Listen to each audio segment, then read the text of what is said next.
We're doing chapter 21, Reaction, Revolution, and Romanticism after the French Revolution. My name is Dhruva. I'm Derek. I'm Wesley. I'm Sanjeev.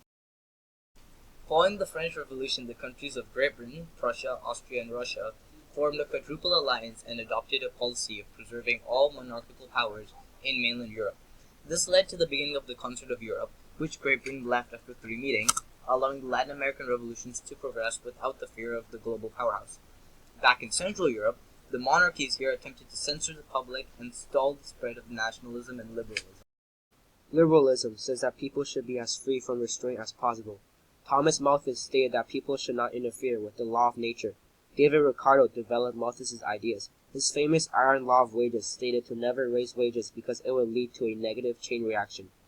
John Stuart Mill was an English philosopher who expanded the meaning of liberalism through his books.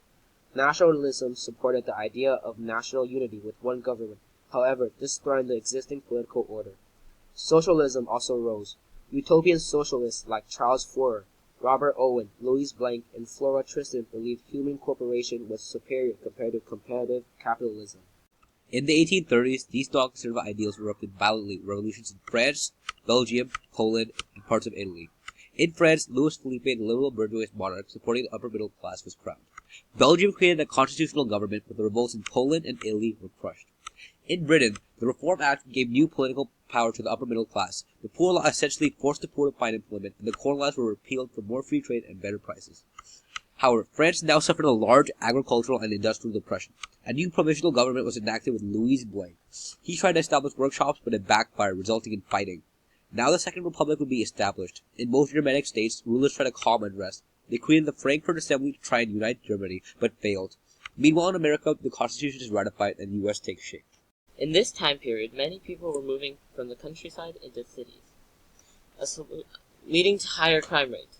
A solution was proposed by Louis Maurice de Belline. He proposed to make a civilian police force that kept order in large cities, as shown in these 2 photos. Prisons were also built around the idea of isolationism, which was taken from American prisons. However, this proved to be too expensive. Romanticism was the prominent ideology of the time. It had effects on poetry, art, and music. Shown are some examples of the poets, artists, and composers of the time. Some other results of this time is pantheism, the religion of nature, and also the revival of Christianity. Overall in Europe, this time period was marked by severe aversion to change, In which monarchies attempted to stall nationalist and liberalist ideas and also tried to relive the romantic ideals of the Renaissance. However, this all ultimately led into the Industrial Revolution, which would revolutionize socio-economic statuses across the world.